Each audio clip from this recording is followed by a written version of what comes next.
नमस्कार। SME express helpline में आपका स्वागत है। एमएसएमईज बाउंस बैक करने की कोशिश में जुटे हुए हैं, लेकिन कई फ्रंट्स पर चैलेंजेस अब भी बरकरार हैं। तो फिर आज हम उस पहलू पर फोकस करेंगे जो बिजनेस के लिए बेहद अहम है। जी हाँ, आज बात होगी फाइनेंसिंग के विभिन्न एस्पेक्ट्स पर। एमएसएमईज के लिए स्कीम से लेकर रेटिंग्स और लिस्टिंग्स, इन सब का हम जायजा लेंगे। हमें ज्वाइन कर रहे हैं Suman Chaudhary, chief analytical officer Acuri Ratings, Ajay Thakur, head BSC SME and startups. साथ ही मौजूद हैं Madhav Lal, former MSME secretary.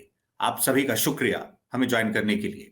Thank you sir. हम आपके पास आना चाहेंगे, आप हमें ये बता सकें, एमएसएमईज में स्ट्रेस के इमर्जेंट साइंस की बात कही जा रही थी।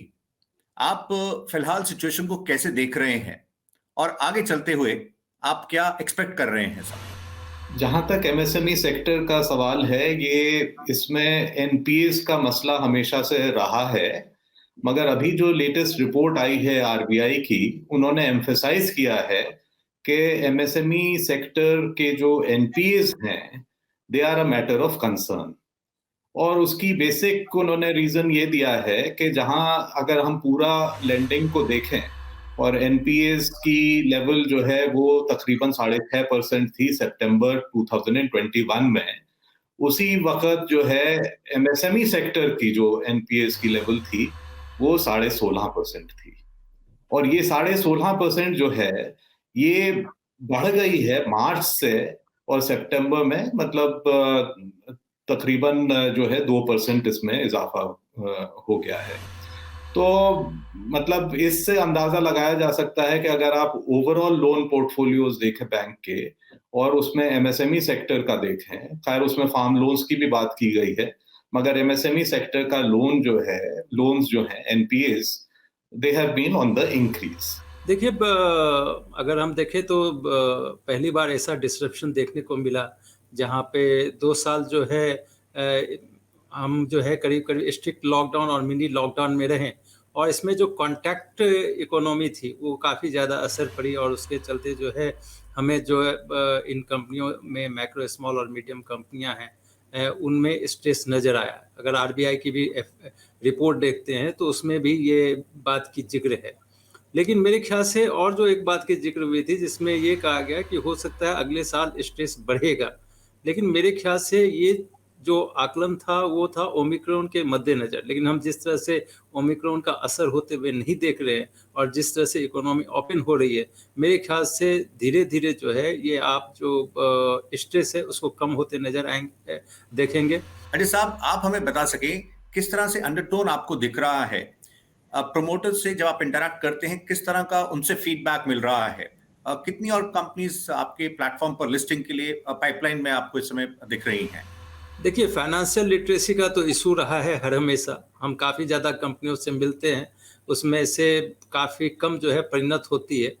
लेकिन धीरे-धीरे जो अवेयरनेस है इस सेक्टर में बढ़ रही है, एसएमई सेक्टर में, और काफ़ी ज़्यादा प्रमोटर्स जो हैं वो आगे आ रहे हैं लिस्टिंग के लिए, क्योंकि इधर जो है हमने देखा बहुत सारी कंपनियों की जो शेयर्स की परफॉर्मेंस थी वो काफ़ी अच्छी रही, और इन्वेस्टर्स को रिटर्न भी काफ़ी अच्छे मिले एसएमई प्लेटफॉर्म पे।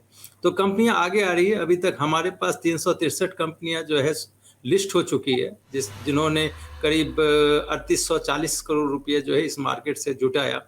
लेकिन इसके अलावा जो है करीब जो है 60 से 70 कंपनियां जो है वो पाइपलाइन में है। तो जो आने वाले 1 साल में ये तो लिस्ट होंगी ही, इसके अलावा जो एडिशनल कंपनियां हैं वो भी हमें यहाँ पे लिस्टिंग होते हुए दिख रही है। तो मेरे ख्याल से अब जो रुझान है वो अच्छा है। सुमन साहब, हम आपके पास आना चाहेंगे। हम मूड को समझने का प्रयास कर रहे थे। आप हमें बता सके, एमएसएमईज के सामने फंडिंग एक बड़ा इशू रहता ही है।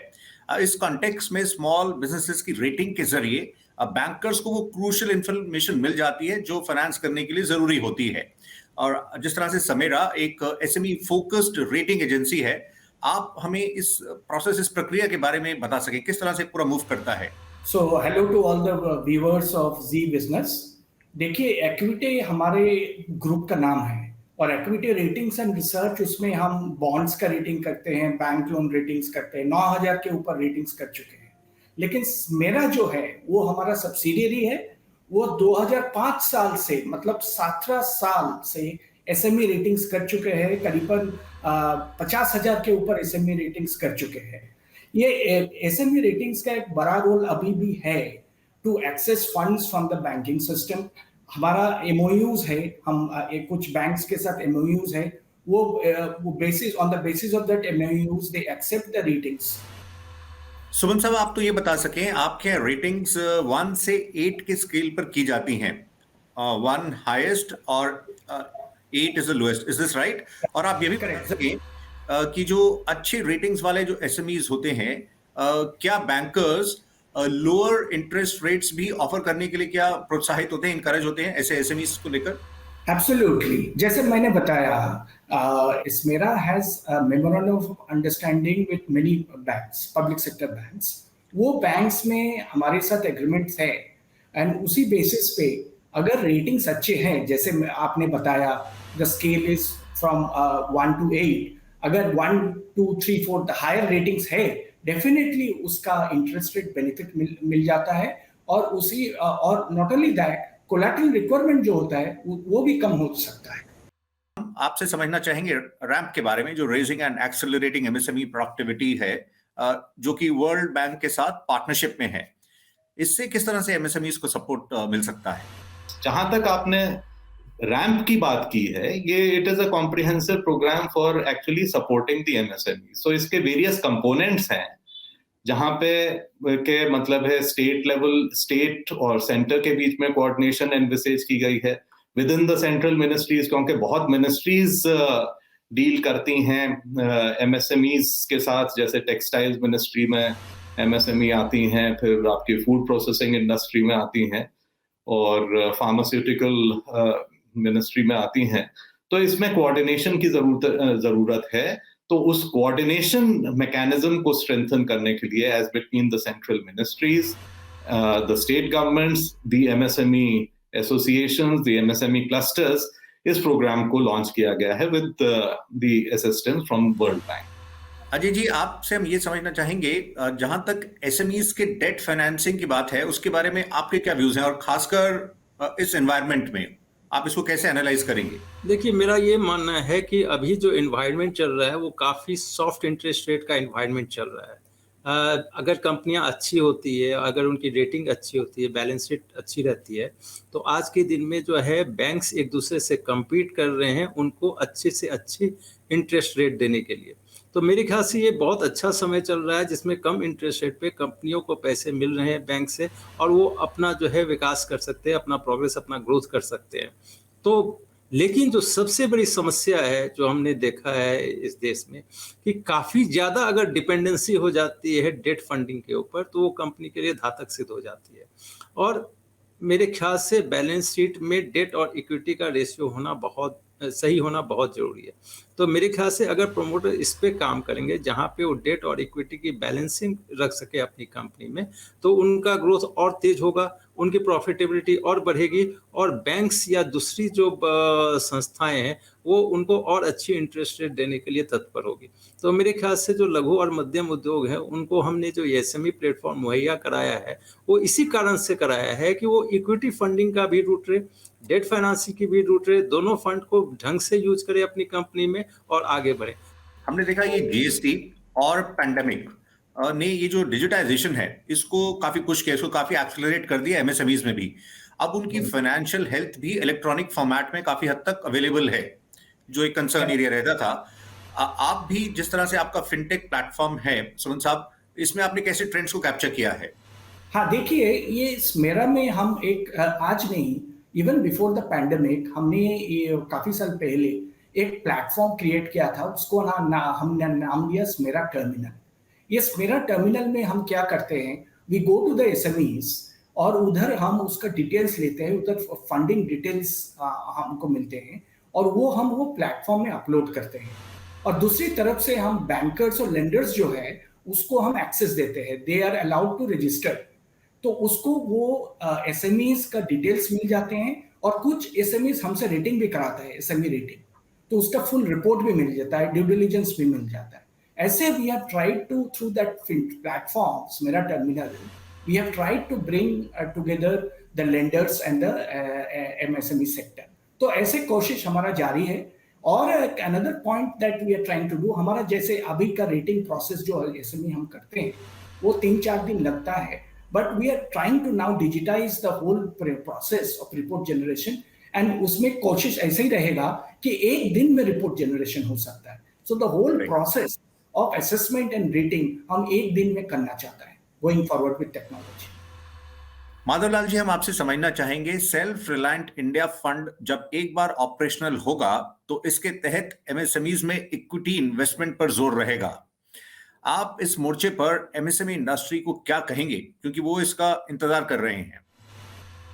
जी हाँ, तो ये देखा गया है कि इंडिया में जो एमएसएमईज हैं, जो माइक्रो एंटरप्राइजेज हैं, वो माइक्रो की तरह से चलती रहती हैं, जो स्मॉल है वो स्मॉल की तरह से चलती रहती हैं, वो कई साल जो है वो इसी तरह से अपनी लेवल पर ही चलती रहती हैं और उसमें ग्रोथ इतनी ज्यादा नहीं देखी गई है।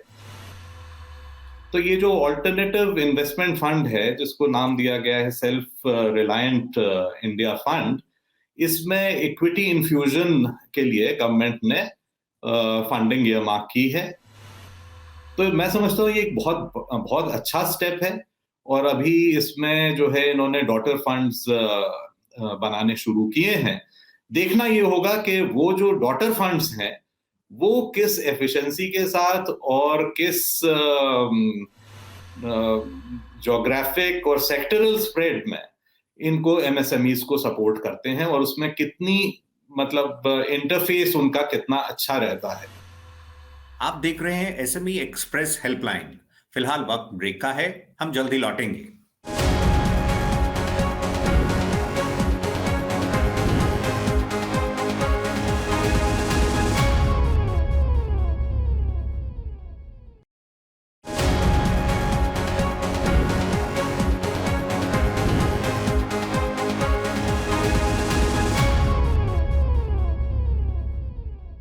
आप देख रहे हैं एसएमई एक्सप्रेस हेल्पलाइन। आज हम फाइनेंस से जुड़े पहलुओं पर मंथन कर रहे हैं। आइए आगे बढ़ते हैं। अजय साहब, आप अभी जिस तरह से आपने ओपनिंग कमेंट में बताया था कि बीएसई एसएमई प्लेटफॉर्म पर अभी 363 कंपनीज लिस्टेड हैं। लिस्टिंग के एडवांटेजेस तो कई हैं, तो फिर ऐसे में ये जो इक्विटी कल्चर है वो एसएमईज में उसको बूस्ट करने के लिए किस तरह के और स्टेप्स आपको लगता है लेने चाहिए? देखिए, हम जो है बहुत सारे कदम उठाए हैं विगत 3-4 सालों में, क्योंकि मैंने अपने ओपनिंग कमेंट में ही बोला था कि फाइनेंशियल लिटरेसी का जो है एक बहुत बड़ा इशू है देश में। दूसरा जो है, इक्विटी मार्केट को अभी तक ढंग से एक्सप्लोर नहीं किया गया। बहुत सारी कंपनियों ने को समझ में नहीं आता है क्या है नहीं है। तीसरी चीज़ है कि बहुत लोगों को लगता है ऐसा है, बहुत सारे प्रोमोटर्स को ऐसा लगता है कि शायद लिस्टिंग करने के बाद उनकी कंप्लायंसेस कई गुना बढ़ जाएंगे। तो ये सारे डर के चलते बहुत सारी कंपनियां अपने आप को लिस्ट करने के लिए आगे नहीं बढ़ती है। दूसरा जो हमने एक बहुत बड़ा कदम उठाया है कि हमने अभी तक 6-7 स्टेट्स के साथ एमओयू साइन किया है। अब हम स्टेट्स के साथ जो है, स्टेट गवर्नमेंट्स के साथ मिल के जो है उनके डिफरेंट सिटीज़ में जो है अवेयरनेस प्रोग्राम कर रहे हैं। अब जब गवर्नमेंट बॉडीज हमारे साथ रहती है और हम बात करते हैं तो लोगों का इसके तरफ झुकान बढ़ता है। तीसरी चीज़ जो हम कर रहे हैं वो ये कर रहे हैं कि अगर उस सिटी से कुछ प्रमोटर्स लिस्टेड हैं तो हम उन प्रमोटर्स से कंपनियों की बात कराते हैं, या उस स्टेज पर से हम उन कंपनियों को बोलते हैं कि आपको क्या क्या फ़ायदे हुए और इसमें एसएमई प्लेटफॉर्म पे इक्विटी फंडिंग लेने से आपको क्या क्या और ज़्यादा फ़ायदे हो गए। तो 2020 में तो काफ़ी ज़्यादा स्लो डाउन हुआ, लेकिन हम 2021 में जो है इसमें करीब डबल का जंप देखे हैं जो एसएमई कंपनियां हमारे पास लिस्टिंग के लिए आई है, और इस साल भी जो है हम रुझान जो है बढ़ते हुए देख रहे हैं। तो मेरे ख्याल से धीरे धीरे जो है बहुत सारी एसएमई कंपनी जो है इस मार्केट में आएगी और अपने आप को लिस्टिंग कराएगी। फाइनल कमेंट्स हम आपसे लेना चाहेंगे। सुमन साहब, आपसे पहले एक दो पहलू हम फाइनली समझेंगे। आप ये बता सकें, देखा ही जाता है कि रेटिंग्स के बाद बैंक्स का अपना एक इंटरनल रेटिंग सिस्टम भी होता है जिसमें वो एसएमईज को स्क्रीन करते हैं। तो ऐसे में एसएमईज को आप इस फ्रंट पर क्या समझाना चाहेंगे? ये जो हम इंडिपेंडेंट हम रेटिंग करते हैं assessment, this is an tool, this also gives comfort to them in the, but वो अपना प्रोसेस उसको करना पड़ेगा। This is RBI requirement. तो वो भी अपना प्रोसेस करेंगे, अपना क्रेडिट पॉलिसी फॉलो करना पड़ेगा एमएसएमई के लिए जो एप्लीकेबल है, plus they will take comfort from the assessment done by Smera. आप हमें सस्टेनेबिलिटी असेसमेंट के बारे में भी बता सकें, एसएमई से कैसा उस फ्रंट पर रिस्पांस मिल रहा है? हाँ, ये देखिए मैं थोड़ा बता दूं कि हमारा एक अलग सब्सिडियरी है, आपको पता है, पता होगा कि equity ratings is the first rating agency जिन्होंने एक अलग सा कंपनी बनाए हैं ESGrisk.ai, जो इंडिया में फर्स्ट रेटिंग एजेंसी जो हमने ESG assessment, environmental social and governance का जो है उसका पहला रेटिंग असेसमेंट हमने चालू कर दिया है और 600 से ज्यादा कंपनी का असेसमेंट ऑलरेडी हम कर चुके हैं। ये लार्ज कॉर्पोरेट्स का है। तो हमने सोचा जैसे हमने ऐसे पायनिंग वर्क किया है उसको हम क्यों ना ऐसे MSME सेक्टर भी कर ले। सो MSME सेक्टर में भी हमने प्रोडक्ट लॉन्च किया जो है सस्टेनेबिलिटी असेसमेंट, एंड इसका initial response is a little encouraging. In fact 2-3 assessment हम ऑलरेडी कर चुके हैं। थोड़ा सा अवेयरनेस बिल्डिंग का जरूरत होगा इसमें, क्योंकि ये नया कॉन्सेप्ट है। SME जैसे स्केल अप करेंगे, जैसे मार्केट वो लोग they will look for markets outside, exports करेंगे, एक्सपोर्टर्स पर्टिकुलरली, तो उधर जो कॉर्पोरेट्स है जैसे डेवलप्ड इकोनॉमीज में, they have to as part of their own ESG assessment उसको सस्टेनेबल प्रोक्योरमेंट करना पड़ेगा। मतलब वो जो सप्लायर से लेंगे उसका भी ESG असेसमेंट होना, सस्टेनेबिलिटी असेसमेंट होना जरूरी हो जाएगा। तो Indian exporters, SME exporters to be competitive, उसका अपना सस्टेनेबिलिटी का असेसमेंट करना जरूरी हो जाएगा। आप क्षेत्र की पल्स को बखूबी जानते हैं, आप हमें ये बता सकें, हम आपसे एक और इम्पोर्टेंट पहलू समझना चाहेंगे। आप मानते हैं जो माइक्रो यूनिट्स हैं जिनकी बड़ी संख्या है MSMEs में, वो मेजरली इनफॉर्मल सेक्टर में ऑपरेट कर रहे हैं, तो ये जो तमाम स्कीम्स हैं, जो बेनिफिट्स हैं, वो उससे महरूम रह जाते हैं। I by and large agree, क्योंकि एक इनफॉर्मेलिटी ऑफ द MSME सेक्टर जो है एक बड़ी प्रॉब्लम रही है, और तकरीबन अगर हम टोटल लैंडस्केप देखें MSMEs का तो तकरीबन 95% जो है वो इनफॉर्मल सेक्टर में है। तो MSME सेक्टर जो है एक बड़ा हेट्रोजेनस किस्म का सेक्टर है। इसमें बहुत ही छोटी छोटी घरेलू इकाइयां भी हैं और बहुत सोफिस्टिकेटेड टेक्नोलॉजी बेस्ड एंटरप्राइजेस भी हैं। तो हम अभी हम जब जिस एक सब सेक्टर की बात कर रहे हैं वो बहुत ही छोटी छोटी इकाइयां हैं। तो इसमें फ्रॉम इनफॉर्मेलिटी टू फॉर्मेलिटी ले जाने के लिए बहुत चीजें करने की जरूरत है। हमने ये भी देखा कि इनफॉर्मल सेक्टर एक्चुअली ग्रो कर रहा है। तो in relation to the total sector अगर इनफॉर्मेलिटी बढ़ रही है तो डेफिनेटली उसको कम करने की जरूरत है। मेरा मानना है कि जो ईज ऑफ डूइंग बिजनेस है, both at the level of the state government, the local government, as well as to some extent at the level of the central government, ease of doing business पे बहुत जोर होना चाहिए। आपकी तरफ से MSMEs को फाइनेंशियल डिसिप्लिन की इंपॉर्टेंस पर राय? देखिए, फाइनेंशियल डिसिप्लिन जो है आज SMEs के लिए होना बहुत जरूरी है। एक तो वो खुद अपने आप को डिसिप्लिन करे, फाइनेंशियली डिसिप्लिन करे, जहाँ पे वो कंपनी में ट्रांसपेरेंसी लेके आए, डेट और इक्विटी का सही मिक्स रखे, प्रॉपर जो है कॉर्पोरेट रिपोर्टिंग करे, समय पे सारी फाइलिंग करे। ये सारी चीज़ें जो है आज के दिन में बहुत मायने रखती है। कंपनी ग्रोथ के रास्ते पे आगे बढ़ती है जहाँ पे फाइनेंशियल डिसिप्लिन काफ़ी अच्छा रहता है। तो मेरे ख्याल से फाइनेंशियल डिसिप्लिन होना कंपनी में बहुत ज़रूरी है। बिजनेस को समझना जरूरी है, बिजनेस डाइवर्जन करना जरूरी नहीं है। जिस बिजनेस को आप समझते हैं उसके ऊपर केंद्रित रहें, ज़्यादा डाइवर्सिफाई ना करें और फाइनेंस को प्रॉपरली मैनेज करें। ओवर डिपेंडेंस ऑन डेट या इक्विटी जो है दोनों कंपनियों के लिए काफ़ी खतरनाक होती है। आप सभी का शुक्रिया। चलते चलते हम मशहूर शख्सियत हेनरी फोर्ड की एक बात आपके सामने रखना चाहेंगे। Vision without execution is just hallucination. कहते हैं एक पल में नहीं बनता सब कुछ, पल पल मेहनत करके मंजिल नसीब होती है। तो फिर आप लगे रहें और चलते रहें। फिलहाल नमस्कार।